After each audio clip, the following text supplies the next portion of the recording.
Saya senang sekali bisa berjumpa kembali dengan Anda, ya, baik secara offline maupun online. Bandung ini kota yang paling sering saya kunjungi, ya. Kalau sekarang secara online, karena saya sudah beberapa kali menyampaikan pesan baik di Zoom maupun secara IG Live maupun dengan recording seperti ini dengan rekan-rekan yang ada di Bandung. Kali ini saya akan berbicara tentang integritas. Which is menurut saya topik integritas ini adalah salah satu topik yang paling challenging, baik untuk diberitakan atau di-sharingkan atau diajarkan, maupun terutama untuk dipraktekkan. Ya, jadi sangat tidak mudah untuk kita berbicara tentang integritas. Kalau cuma sekedar memberitahu definisinya apa, mengajarkan dan sebagainya, banyak orang bisa, ya, tinggal googling aja. Cari di KBBI, Kamus Besar Bahasa Indonesia, apa arti integritas, semua orang udah tahu apa arti integritas. Tapi bagaimana kita menjalankan kehidupan yang penuh dengan integritas, ini adalah sebuah tantangan yang tidak mudah, terutama kita sebagai orang Kristen. Kenapa tidak mudah bagi orang Kristen? Karena kita memegang prinsip-prinsip Alkitab dan prinsip-prinsip kekristenan yang seringkali kita jumpai sangat berbeda sekali dengan apa yang dipercaya oleh orang-orang di dunia. Sehingga ketika kita mencoba untuk punya integritas secara kekristenan, itu jauh lebih challenging dan jauh lebih butuh effort ketimbang kita sekedar punya integritas di pandangan dunia secara umum. Dunia ini punya pandangan yang umum yang rata-rata disetujui oleh banyak orang. Misalkan tentang kalau kamu tidak mau dipukul, kamu jangan memukul dulu. Kan itu kan yang dipercaya oleh dunia. Tetapi apa yang diajarkan oleh Alkitab, kadang-kadang, bahkan bukan kadang-kadang, seringkali lebih daripada apa yang diajarkan oleh dunia. Kalau dunia bilang, kalau kamu tidak mau dipukul, kamu jangan pukul dulu. Tapi kalau Alkitab bilang, kalau kamu ingin dikasihi, kasihilah orang lebih dulu. Jadi dunia mengajarkan sikap pasif, kalau kamu tidak mau dipukul, kamu jangan mukul. Tapi kalau Alkitab mengajarkannya aktif, kalau kamu ingin dikasihi, kamu kasihilah lebih dulu. Jadi kita bukan hanya sekedar, yang penting lu nggak ganggu gua nggak ganggu lu. Bukan cuma sekedar pasif gitu kan, membuat sebuah batasan, tetapi justru kalau prinsip-prinsip Alkitab mengajarkan kita untuk menjadi aktif, yaitu kita mendatangi orang, lakukan dulu apa yang kamu ingin terima, ya. Kalau kamu ingin diberkati, kamu berkati dulu. Kalau kamu ingin dikasihi, kamu mengasihi dulu. Kalau kamu ingin tanda kutip disayang-sayang, kamu sayang-sayang orang dulu.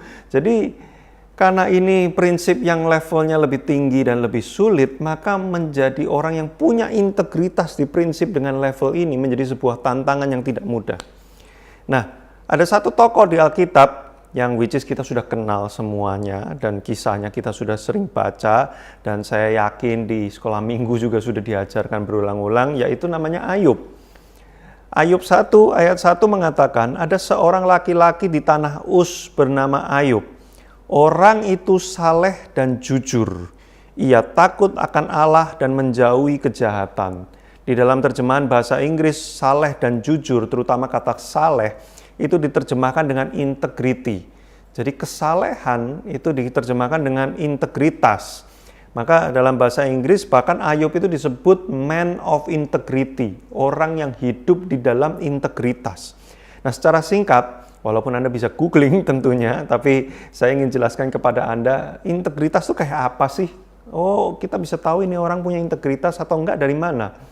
Integrity itu dari akar katanya integer. Integer itu yang menjadi kata yang kemudian bisa dikembangkan juga ke dalam integrasi atau integration, integrated, terintegrasi. Kita sering ngomong ya, transportasi publik di luar negeri itu terintegrasi. Wah, maksudnya apa? Semuanya tuh saling connect, semuanya saling nyambung menjadi sebuah satu kesatuan yang utuh. Nah, itu terintegrasi. Lalu kalau kita bilang integritas, mirip sebenarnya. Integritas itu berbicara tentang keutuhan atau kesatuan yang ada di dalam diri kita. Jadi semua hal di dalam diri kita tuh walaupun ada hal-hal aspek yang berbeda-beda, tapi semuanya tuh nyambung menjadi sebuah satu kesatuan yang utuh yang dikendalikan oleh prinsip-prinsip yang jelas. Nah, itu yang disebut dengan integritas. Jadi kalau kita di tempat kerja dan kita di rumah, prinsip kita tuh sama. Kita punya integritas, kita tuh utuh, nyambung. Karena saya ketemu orang-orang yang, nah ini kita sudah masuk kepada contoh-contoh praktis orang yang nggak integritas itu seperti apa. Saya ketemu orang-orang yang kalau di tempat kerja sangat baik, di tempat kerja tuh sangat loving people, di tempat kerja akomodatif, di tempat kerja itu sangat, pokoknya itu menjadi orang yang panutan banget, tapi begitu nyampe di rumah, pulang di rumah, kelakuannya udah beda sekali. Dia sangat tidak perhatian dengan keluarganya, dia semena-mena dengan keluarganya, tapi begitu kerja ketemu klien beda sekali, dia bisa mengakomodasi, dia bisa baik, dia bisa serving gitu kan. Nah, ini yang disebut nggak integrate. Karena nggak integrate, maka dia tidak punya integritas, nggak menjadi satu kesatuan yang dikendalikan oleh prinsip yang jelas. Prinsipnya bisa beda, kalau di tempat kerja prinsipnya gini, di rumah prinsipnya gini, ya kan, nanti di pelayanan prinsipnya beda lagi, ya misalkan kalau di rumah prinsipnya itu pokoknya saya adalah raja, saya harus dilayani, begitu kerja klien adalah raja ya. Nah, jadi kan ini terjadi perbedaan cara pandang, walaupun ya memang betul.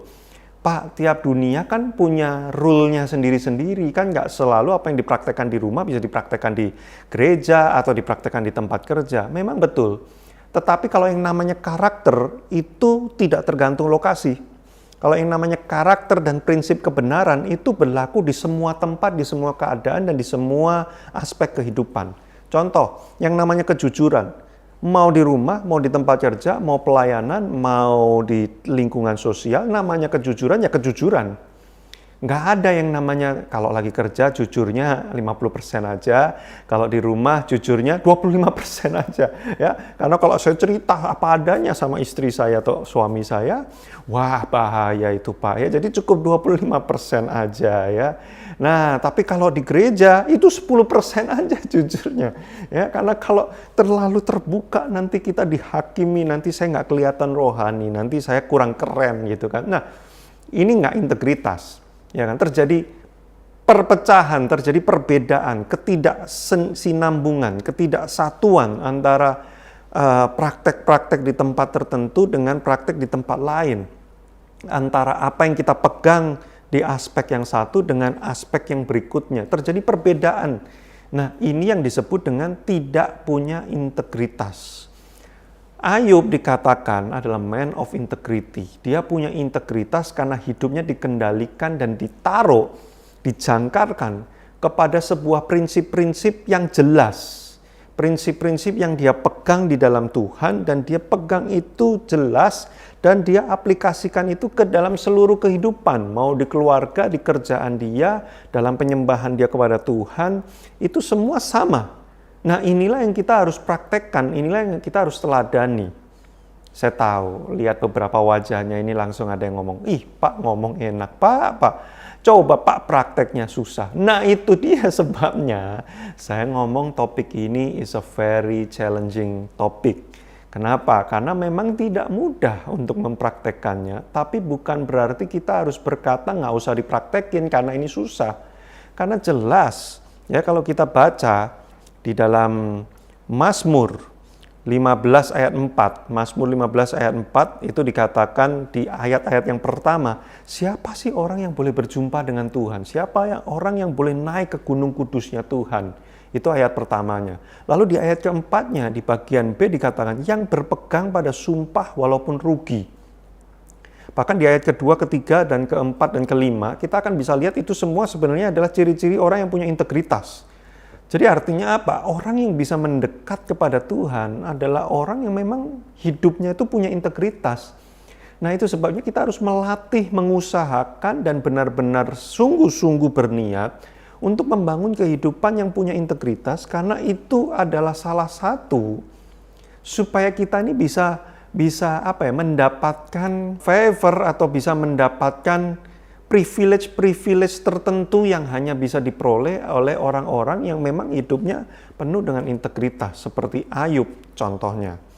Nah, sekarang saya akan mulai masuk membahas tentang kenapa hidup dalam integritas itu begitu sulit sekali. Kenapa kita seringkali gagal untuk membangun integritas di dalam kehidupan kita? Nah, mari kita baca di dalam Ayub pasal yang kedua, ayat 9 sampai 10. Ini adalah kondisi ketika Ayub sudah dalam keadaan habis-habisan, menderita, hancur gitu ya. Lalu kemudian ayat 9, maka berkatalah istrinya kepadanya, masih bertekunkah engkau dalam kesalehanmu? Kutukilah Allahmu dan matilah. Ini semoga di antara kita tidak ada yang punya istri seperti istrinya Ayub ya. Jadi kata-kata masih bertekunkah engkau dalam kesalehanmu, di dalam bahasa Inggris diterjemahkannya, sampai kapan kamu mau mempertahankan integritasmu. Wah, kurang lebih begitu. Jadi ketika Ayub dalam kondisi yang sudah parah, istrinya kurang lebih. Kalau saya terjemahkan dalam kalimat bahasa modern, dia berkata seperti ini. Dalam kondisi yang model kayak gini, udah nggak usah pakai integritas-integritasan ya. Udah lakukan aja yang harusnya dilakukan. Nah, mungkin kita sering mendengar kalimat-kalimat model seperti ini ya. Kalau udah masuk dunia bisnis, udahlah nggak usah, forget it lah, integritas ya. Apalagi mungkin kalau ada di antara Anda yang masuk dunia politik juga, udahlah, namanya politik nggak ada namanya integritas ya. Yang penting itu kondisinya menguntungkan atau tidak. Nah, kita menjumpai banyak situasi seperti ini di tengah-tengah dunia. Ketika orang berbicara kepada kita soal, oh oke, kalau kondisi ini bolehlah berintegritas. Kondisi ini nggak usah pakai integritas. Nah, ini mirip seperti perkataan istri Ayub kepada Ayub, terutama ketika melihat kondisinya memang sangat tidak menguntungkan secara manusia. Tetapi ayat 10 jawaban dari Ayub untuk istrinya adalah, tetapi jawab Ayub kepadanya, engkau berbicara seperti perempuan gila. Wah, ini dahsyat sekali Ayub ya. Dia bilang, are you crazy? Gitu kan. Padahal sebenarnya mungkin istrinya lah yang berpikir, are you crazy? Tapi ini Ayub yang menganggap istrinya, engkau berbicara seperti perempuan gila. Apakah kita mau menerima yang baik dari Allah, tetapi tidak mau menerima yang buruk? Dalam kesemuanya itu, Ayub tidak berbuat dosa dengan bibirnya. Nah, ada sebuah prinsip yang bagus sekali yang dilakukan oleh Ayub. Di sini adalah kalimat, apakah kita mau menerima yang baik dari Allah, tetapi tidak mau menerima yang buruk. Nah, ini adalah kalimat pedoman atau kalimat prinsipil yang dimiliki oleh Ayub. Sehingga kita bisa belajar, hal pertama untuk membangun integritas adalah kita mesti memiliki prinsip yang jelas yang kita pegang, sebuah panduan untuk karakter kita yang absolut dan jelas, lalu kemudian kita membangun hidup kita di atas prinsip itu. Banyak orang kenapa susah untuk berintegritas? Karena prinsip hidupnya itu nggak jelas, ya. Berubah-ubah, berganti-ganti sesuai dengan situasi dan kondisi yang saya bilang tadi, ya kan? Tapi Ayub enggak. Ayub mendasarkan dirinya kepada prinsip-prinsip, acuan-acuan, garis yang sudah jelas banget, dan dia memang mengkomitmenkan dirinya untuk berdiri di atas prinsip yang jelas itu. Nah, maka ketika ada tawaran hal yang lain, dia menggunakan prinsip ini sebagai acuan. Oh, kalau enggak seperti apa yang sesuai dengan prinsip saya, maka ini ngaco. Nah, orang yang bisa berintegritas adalah orang yang punya panduan yang jelas. Apa yang mau saya pegang, apa yang saya percayai, apa yang saya komitmenkan untuk dilakukan dalam hidup saya. Dan dalam hal ini kita sebagai orang Kristen, firman Tuhan atau Alkitablah yang seharusnya menjadi prinsip yang jelas bagi kehidupan kita. Saya tahu ini tidak mudah, kenapa? Karena seringkali di dalam firman Tuhan, prinsip yang diberikan bisa bertentangan 180 derajat dengan prinsip yang dianut oleh dunia. Bahkan saya mengatakan bahwa prinsip-prinsip di Alkitab itu jauh lebih tinggi levelnya seringkali, sehingga kita memang kadang-kadang berpikir, apakah make sense ya? Apakah bisa ya? Apakah ini masih relevan untuk kita hidupi? Nah, problem kita adalah kita tidak percaya dengan kekuatan dari firman. Itu yang membuat orang Kristen sulit untuk berdiri dengan integritas di dalam firman. Karena kita sendiri nggak percaya dengan prinsip-prinsip yang sudah diberikan di dalam Alkitab atau firman Tuhan. Kita sering meragukan, bahkan kita sering mempertanyakan. Sudah bertanya dan mempertanyakan itu dua hal yang berbeda. Kalau bertanya karena kita nggak tahu dan pengen tahu, tapi kalau mempertanyakan itu karena kita tidak percaya dan membuktikan bahwa ada yang salah. Nah, banyak di antara orang-orang Kristen yang mempertanyakan perkataan Tuhan sendiri. Sehingga akibatnya ketika mereka hidup di tengah-tengah dunia, karena mereka nggak percaya dengan prinsip firman, mereka nggak mau berdiri di atasnya dan terombang-ambing. Dan disinilah kita lihat, ada orang-orang Kristen yang kalau dalam bahasa Jawa itu dibilang isu dele sore tempe, ya, paginya kedelai, sorenya jadi tempe. Wih, canggih banget, naik level, ya kan. Tapi ini yang maksudnya peribahasa Jawa ini adalah berubah-ubah, pelin-pelan, nggak jelas gitu kan. Kadang dia kelihatan rohani sekali, kadang tiba-tiba rohana, ya.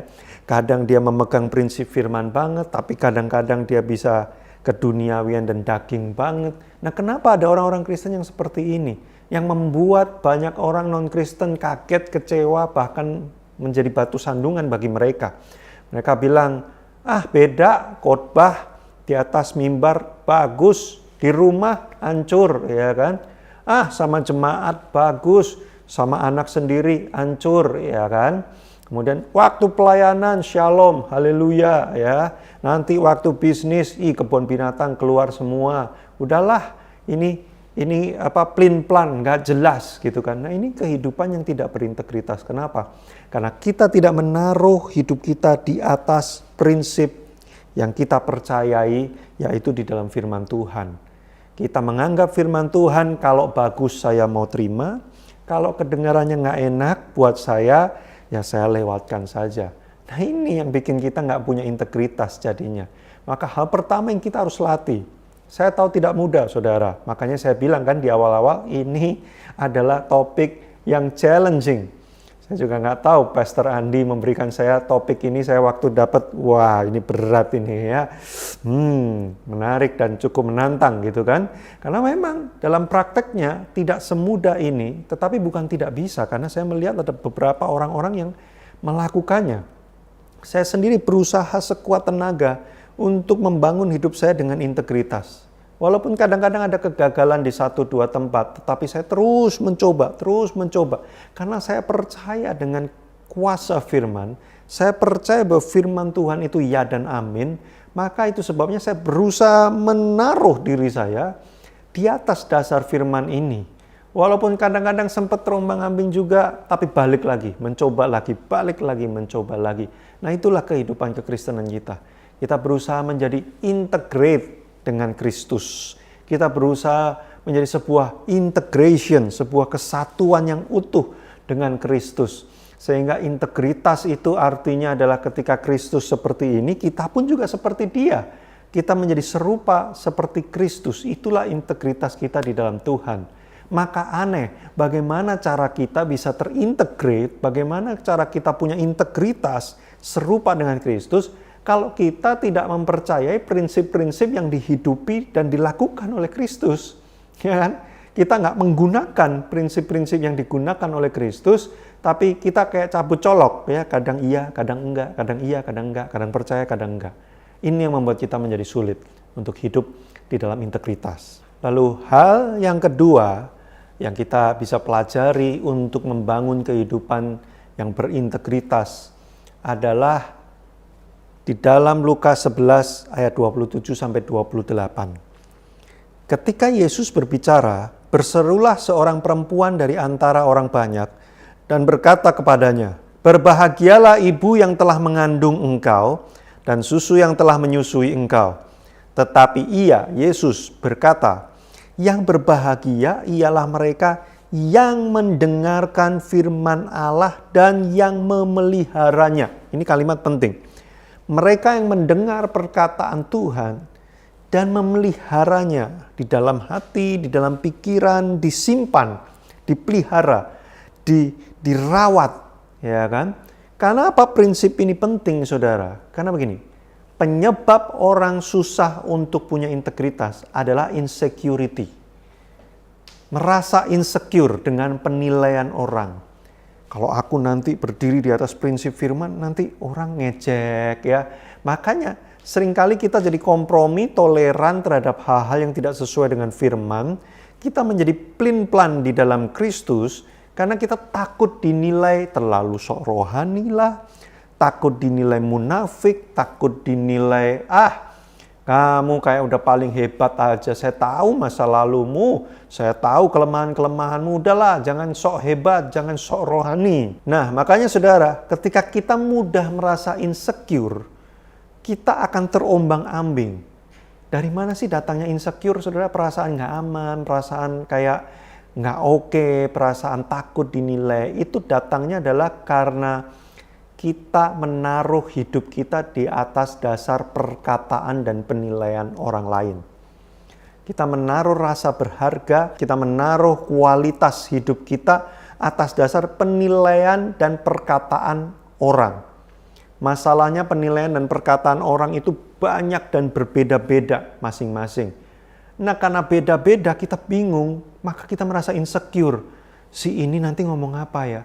Si ini nanti menilai apa ya? Si itu bilang bagus tapi si ini kok bilang jelek ya? Si ini katanya oke, tapi kok habis dibawa ke si ini kok jadi nggak oke? Jadi gimana? Wah, kita insecure. Karena kita insecure, akhirnya kita nggak punya integritas. Sudah kita ikutin aja semua orang. Ya udahlah, cara mainnya gini, ya udah ikut. Kita takut kalau dinilai nggak oke. Kita takut dianggap gagal. Kita takut kalau kita menghidupi firman Tuhan, nanti kita nggak sesukses orang lain, kita nggak sekeren orang lain, kita nggak memiliki hal-hal yang menakjubkan seperti yang dimiliki oleh orang lain. Lalu kita dinilai, kamu sih ikut-ikut Kristus sih, makanya kamu nggak bisa ke luar negeri. Coba kalau kayak kita, ya kan, sikat sana sikat sini dapat duit banyak, bisa kita jalan-jalan keliling Eropa, ya kan. Nah, sudah kita takut, merasa nggak aman dengan penilaian semua orang, kita takut kita dianggap gagal. Padahal firman Tuhan mengatakan yang berbahagia ialah mereka yang mendengarkan firman Allah dan yang memeliharanya. Artinya apa? Dasarkan hidupmu di atas perkataan Tuhan tentang dirimu. Apa kata Tuhan tentang dirimu? Apa penilaian Tuhan tentang dirimu? Sudah jelas penilaian Tuhan tentang kita. Bahwa Tuhan mengasihi, Tuhan menyukai, Tuhan bergaul karib. Mazmur 25 ayat 14 tuh. Tuhan bergaul karib dengan orang yang takut akan Dia. Dengan orang yang integrate dengan Dia. Dengan orang yang punya integritas, yaitu kesukaan Tuhan. Adakah ku cari kesukaan manusia? Wah, itu perkataan Paulus kan. Paulus lebih memilih disukai oleh Tuhan daripada disukai oleh manusia. Kenapa kita insecure? Karena kita mendasarkan diri kita atas perkataan orang lain dan penilaian orang lain. Padahal yang paling penting adalah apa kata Tuhan dan apa penilaian Tuhan terhadap kita. Udah kita berdiri di atas itu sebabnya nanti kita nggak akan goyah dengan prinsip-prinsip yang sudah dijalankan di dalam firman Tuhan. Kita nggak pusing dengan apa kata orang, karena bagi Kristus sudah jelas apa yang benar, apa yang tidak benar. Dan bagi kita, penilaian Tuhan jauh lebih penting daripada penilaian manusia. Itu sebabnya saudara, saya ingat banget sekitar tahun 2011 kalau nggak salah, saya ingat betul bahwa saya memutuskan dalam pekerjaan saya, training, seminar, saya tidak mau memberikan invoice kosong, ya. Saya tidak mau memberikan nota kosong, tidak mau tanpa surat kerjasama yang jelas di atas materai, saya tidak mau di markup harganya lalu kemudian bagi-bagi. Saya tidak mau lakukan itu, saudara. Karena saya tahu Tuhan tidak mau saya membangun bisnis saya di atas cara-cara yang tidak sesuai dengan kehendak Tuhan. Itu jelas bukan cara Tuhan. Saya kekeh, saudara, saya pelihara prinsip itu, saya berdiri di atasnya. Lalu kemudian banyak orang, saya ingat betul, dari beberapa orang dekat, beberapa keluarga bahkan ada yang bilang, nggak gitu caranya, ya ada cara mainnya, udahlah kamu ini kirimin beberapa orang kuncinya, ya kirimin sesuatu, ajak dia makan, ya kalau nanti dia memberikan kamu project, kasih dia bagian ya perpuluhan gitu kan ceritanya ya, perpuluhan. Nah, supaya nanti dia kasih project terus ya kan. Udah ikutin aja, orang cuman nota kosong ya, selembar kertas, udahlah nggak usah dipikirin, itu mah kecil, nggak apa-apa.